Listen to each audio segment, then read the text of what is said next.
First down and 10 for the 13. Back to Daniel Jackson at quarterback. Low snap, rolls to the right side, throws up the back leg, and it's picked off again. It's Nolan Ewing who trots down the far sideline, dives to the end zone. It's a touchdown. Nolan Ewing, his third pick of the day, goes for 6 points. Jack Mullen under center in flex zone. Has the snap, 3-step drop, lobs it up, left side, Kevin Green, back in the end zone. He has it! Touchdown, Falcons! Arnold under center out of the flex zone. Gives out the Zach Dressler is here on the near side to the 30. Makes a cut in the middle to the 15, to the 10. Stumbling inside the 5, and he's hit to the end zone for a Falcon touchdown.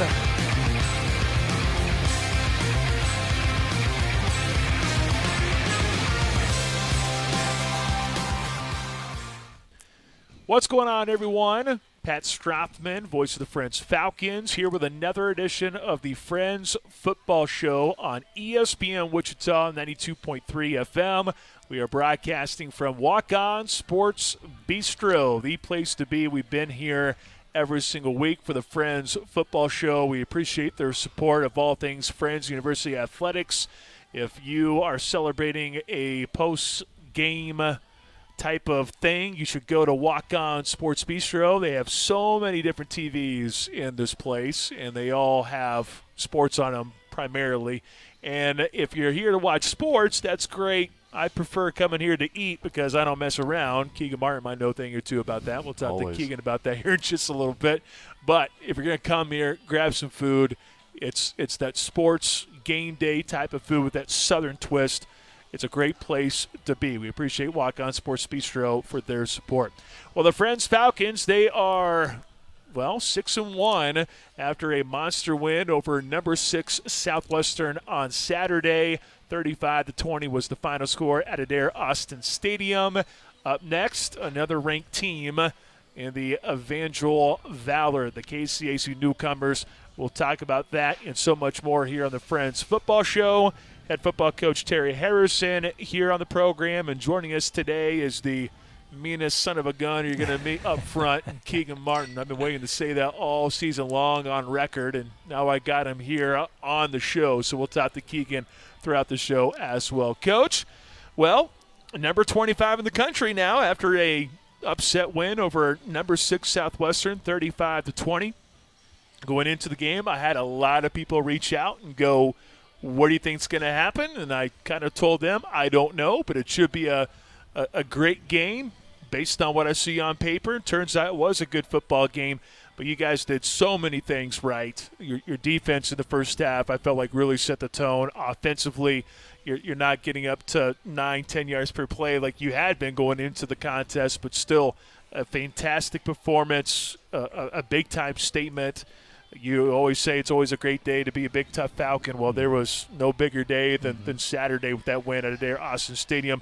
Your overall thoughts with that win over Southwestern? Yeah, just a great win. Number one, to open divisional play, an opportunity to play a top 10 team.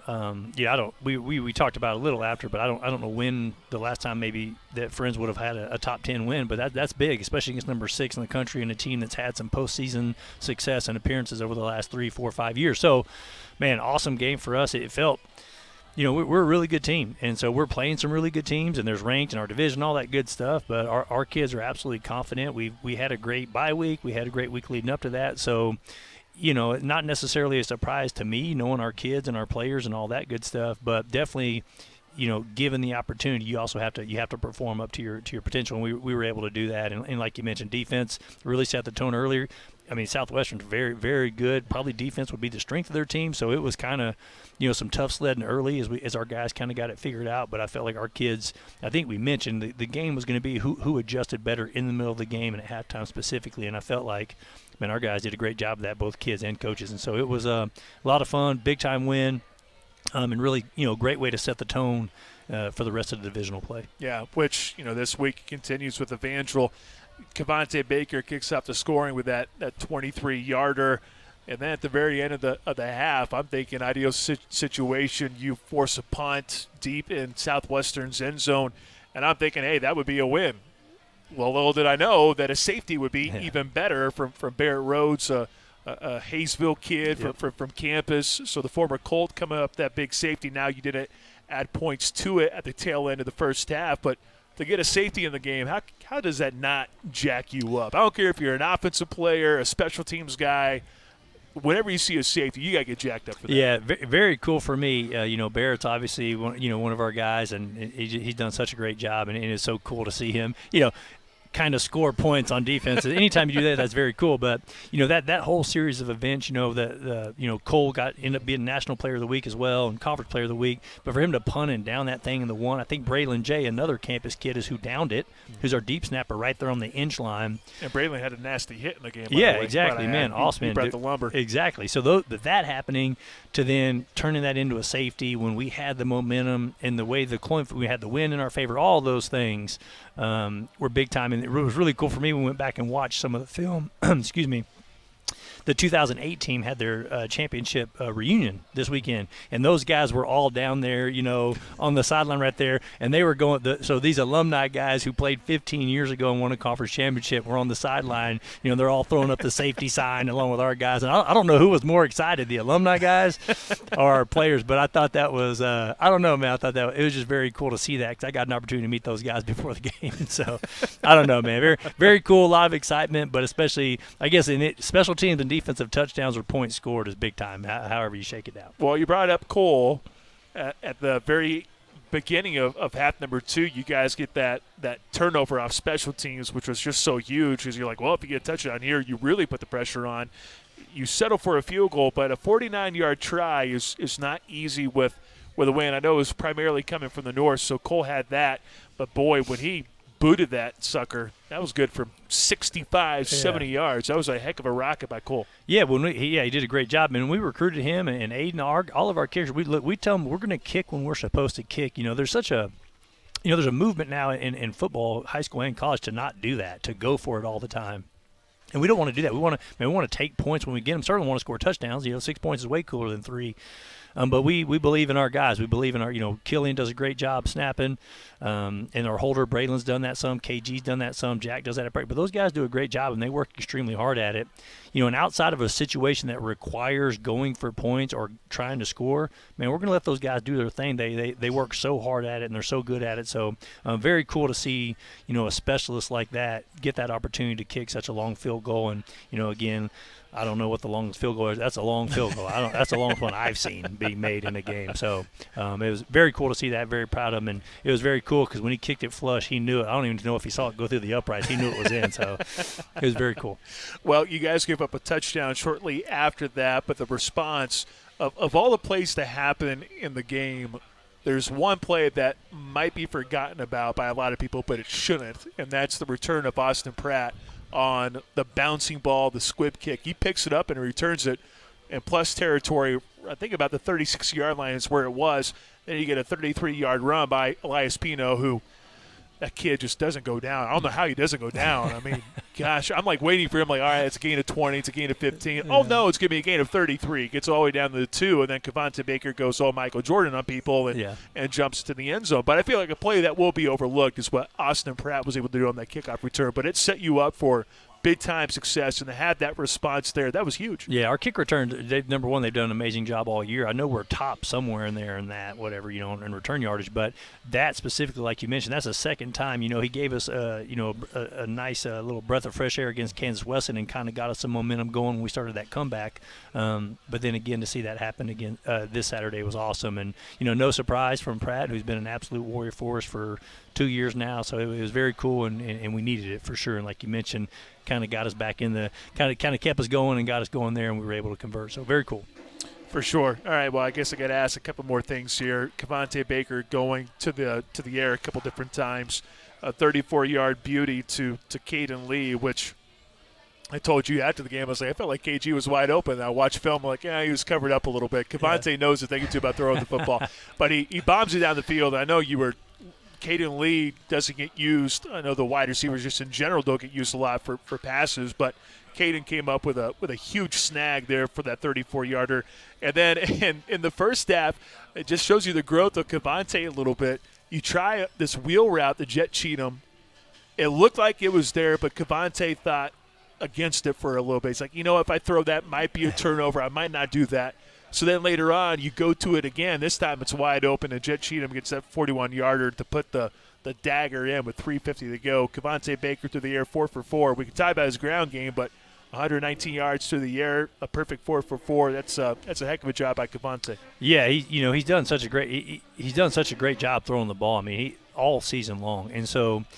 That's what you want. We want to be number one in rushing and touchdowns and scoring and yards and all that, but we also want to be number one in pass efficiency and yards per completion, and we're there right now. And so what it poses is this challenge, and we say it all the time, we're not going to apologize for being the best rushing team in the country at all, but also you can't just load the box or we're going to make you pay over the top. And so, I mean, he's proven that time and time again, and so it does – I think Southwestern was a little bit wanted to challenge that notion and see if we were absolutely willing to score that way, and then, we proved that we will do that. And so those guys did a great job of taking advantage of their opportunities, and Cavante put strikes right on the money, and we were able to protect and all that good stuff. So, yeah, it was a awesome and timely touchdowns that really, it's one thing to run the ball and get 5 and 6 yards, but when you score like that, it just kind of it's deflating for the defense and the other team, and it kind of any fire they had, it kind of put them out, And so that was you could feel it anyway on the sideline, like that was kind of the nail in the coffin, so to speak. And so it was very cool to see that. Very proud of those guys, and our receivers are absolute studs. We tell them all the time they're warriors. Very proud of them, and it is cool when they get to they do contribute every play, but it always feels good when you get points on the board, just like Barrett getting a safety. That feels cool. Well, no different for our receivers able to get in the end zone. Terry Harrison, head football coach of the Friends Falcons, here on the Friends Football Show. I promise I didn't forget about Keegan Martin. We just had a lot to recap with Coach Harrison. Now we can get the player perspective, the starting center for the Friends Falcons. Keegan, first and foremost, thanks for being here on the show. We've been looking forward to it ever since you made the announcement you're going to come down and sport Friends red. I'm like, oh boy, that could be a problem for those people, because I've seen you wreck people for many years, and now to see it for a team that I'm covering, I'm a part of. Hey, I'm all about it. So let's just go with your overall thoughts of the game on Saturday, Keegan. Just your thoughts on the 35-20 win over number 6 Southwestern. Man, I felt like our preparation coming in throughout practice, as well our Friday night meeting we set. I felt like we got right mentally, especially throughout that meeting. I feel like we had a lot of leaders throughout that meeting step up and really tell them how it's going to be and what to expect, and how I myself really emphasized how special teams needs to be a big factor for us tomorrow. And I feel like us just getting our minds right that night really helped us prepared for what happened that Saturday. So a guy who is helping the Friends Falcons be the top rushing team in the country, you focus on special teams going into a game. I thought that was very interesting, that the first thing you say, hey, we got to have special teams could be a difference, and turns out it was. So just shows me your mindset there a little bit there, Keegan, that you're not only are you focusing on the offensive side of things, but you're really honed in on every parts of the football game here. For sure. I just we made sure to have people locked in on what the goal was, and the goal was to win. And I knew up front our job's pretty easy, stay on blocks. And I just knew special teams, especially playing back in Lindsey Wilson a few years ago, how big of a factor that really is. So really to harp that night, it was big. All right, so you're the center of a flexbone offense. I know quarterback-wise it's important, but how vital is it for the center position to kind of know exactly what's going on in a flexbone? I feel like it's probably just as important for your position as it is being a quarterback. It helps a lot. Tells me exactly where my eyes need to be, which helps me with my angles that I pursue, which helps me blocking guys and us scoring touchdowns. So, yeah. Well, what's it like having Cavante Baker taking snaps from you? Oh, man, I love it. I thought I had it good at Bethel, and then I come over here at Friends, and, I'm loving it. That was a pretty simple answer, wasn't it, Coach? Hey, I understood. Well, the funny part, how he became a center is pretty crazy. We had an issue come up in the off season at Bethel. It was during COVID, wasn't it? I don't after remember. COVID, I believe. Yeah, but either way, but I text him like, "Hey, start practicing snaps," and I think Yeah. that was like in June or something Yes, like sir. that. And then he came in, and obviously I think he's the only O lineman to be KCAC Player I of the know, Week you in love that history. stat. It is my Yeah. favorite thing ever. It's your favorite thing ever. And then obviously had so much success doing that. So that's how he became a center. And so it took it took kind of a weird event to happen. And then now, whenever we finally got in contact for him coming here, and it's like, you're playing center, you're not a guard, So he had no choice in the matter. But knowing, down the middle how good we are, and obviously having Coach Cavante in high school and know, hey, we're going to have the center that we've had that's had this much success, and then the guy taking the snap, a kid that I've known so long, was pretty it's been very fun for me, and it's cool. I wish it could last forever, you know what I mean? And so Sure.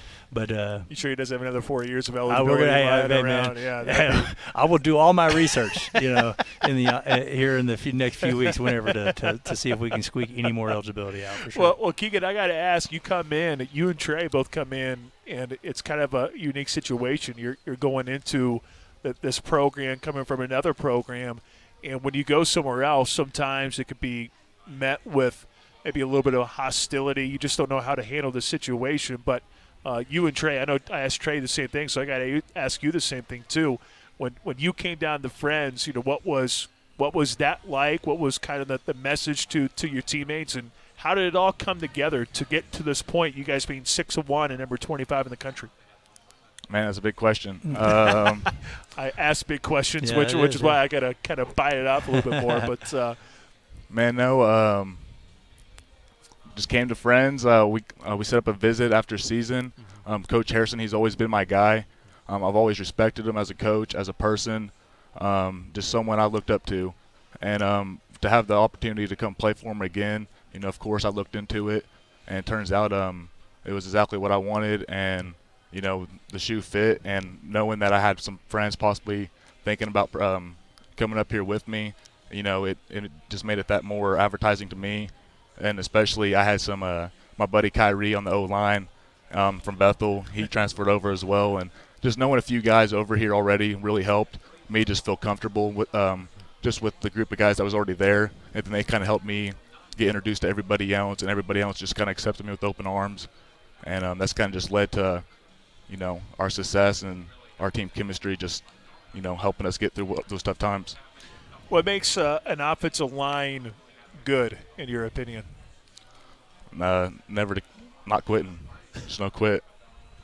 I like it. Simplistic. I was curious. I didn't know if he was going to bring up footwork or and something. great coaching, clearly. You know what I mean? I thought he was going to for sure say that. He didn't. All that helps for sure. That was All that the helps for first sure. thing you said, right? You knew. Who's your position coach again? Yeah. Oh, yeah, Coach that's right. Terry Harrison, who's here on the Friends Football Show. Keegan Martin, our guest as well.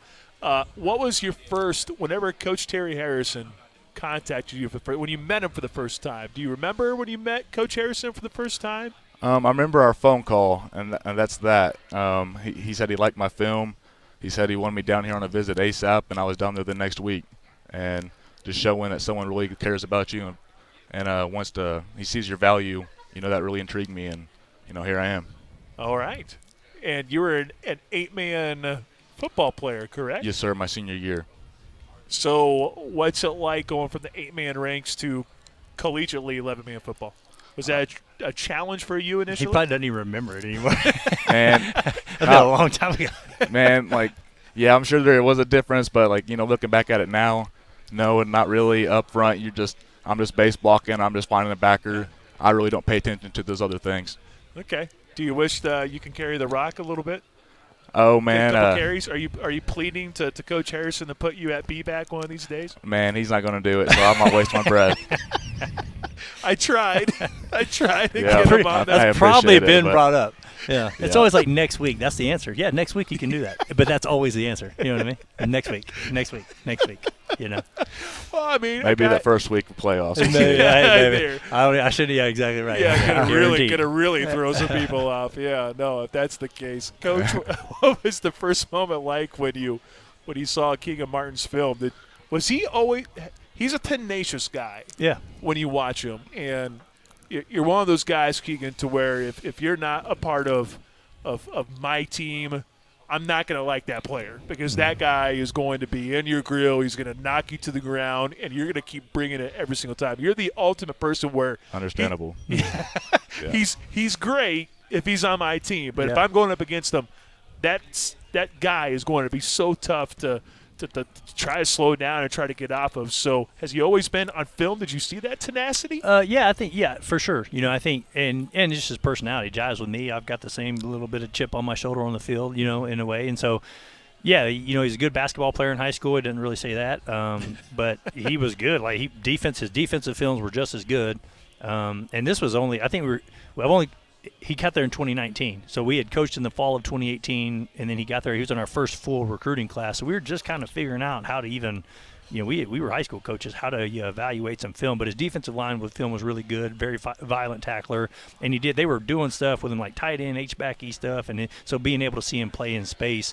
And honestly, it was no more than that. And like with all kids, some of the stuff we just got, lucky that he, is what he is. And so in the way he practiced and all that good stuff. So that was, that was it. In the scouting department, that was kind of what we knew. And then, when we saw him in person, obviously he looks like a guy that could do it. And so we were just very clear in recruiting. I think everyone else was probably a little vague on you could be this, you could be that is my guess.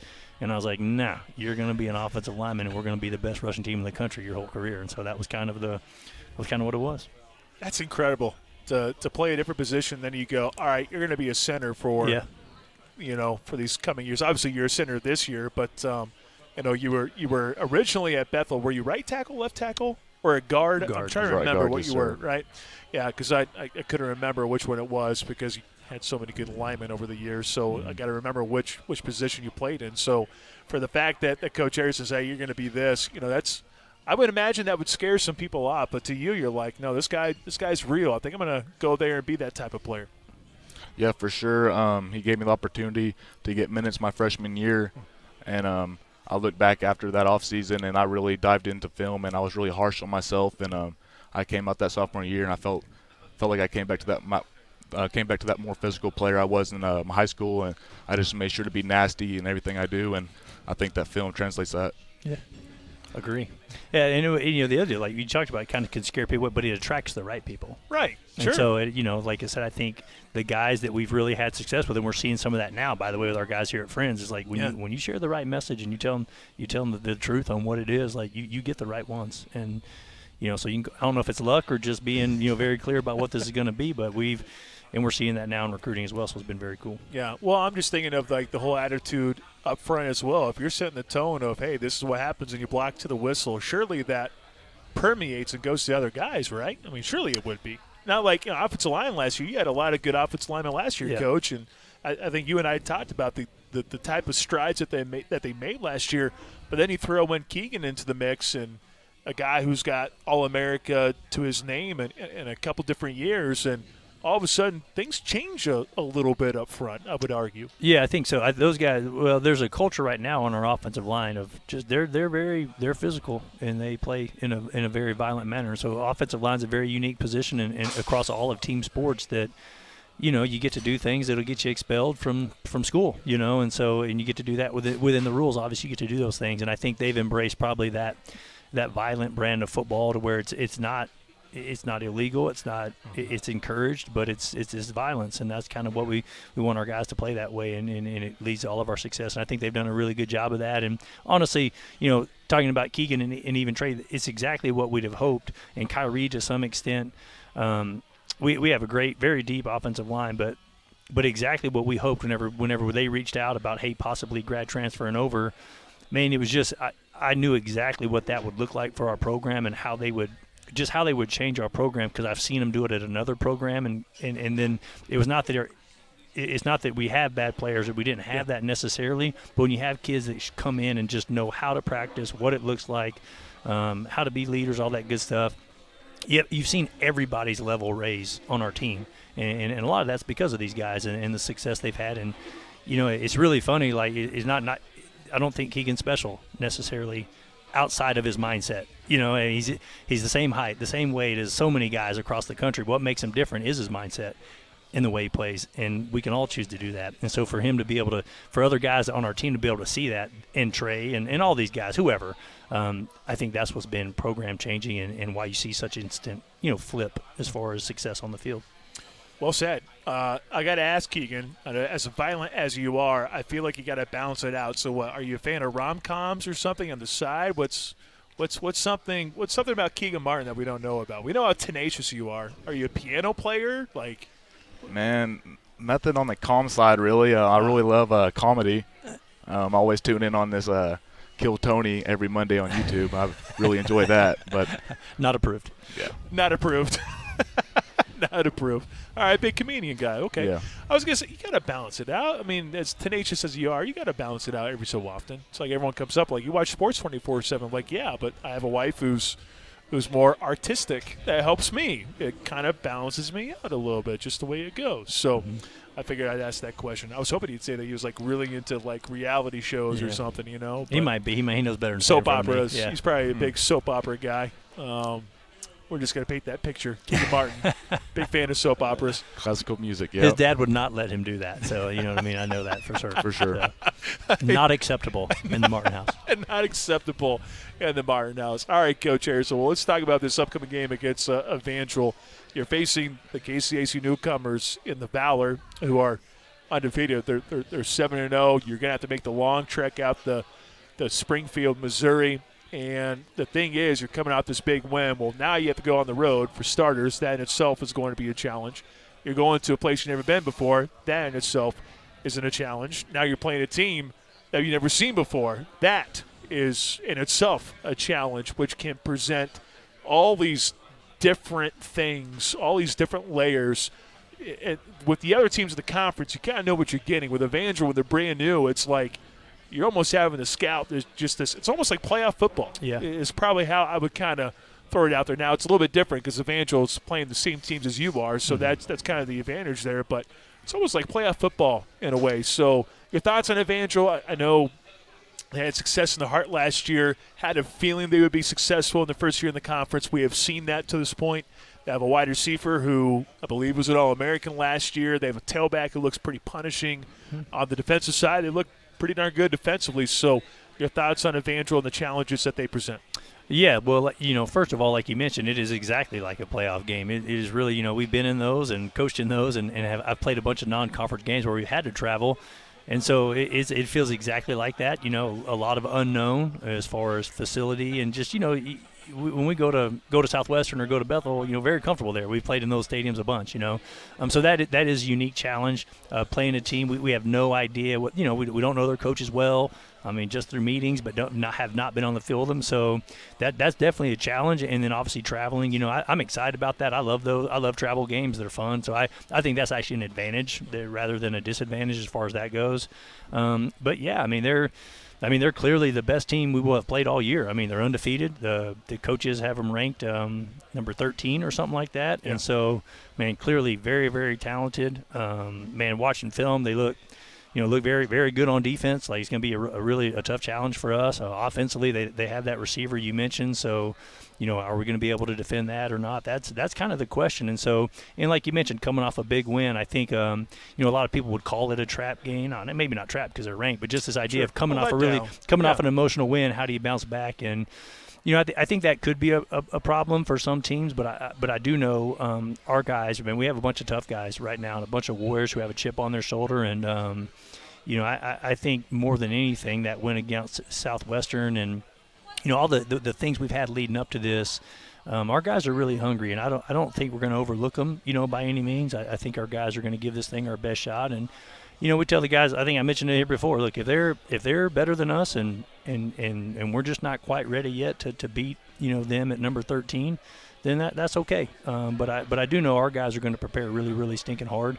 And we're going to go play a very, very violent game of football and just see, you know, where we're at. And so it's really exciting, I guess, is the point. And it should be exciting for our fans now playing games that matter. You know, thank goodness for that, you know, because last year we played in a bunch of games that they didn't matter towards the end of the year. It was just a matter, you know, for our program it mattered, but not necessarily with some level of implication for postseason play. So very excited for that, and they look to be a very, very good team. And so I know we'll have a great week of practice leading up for sure.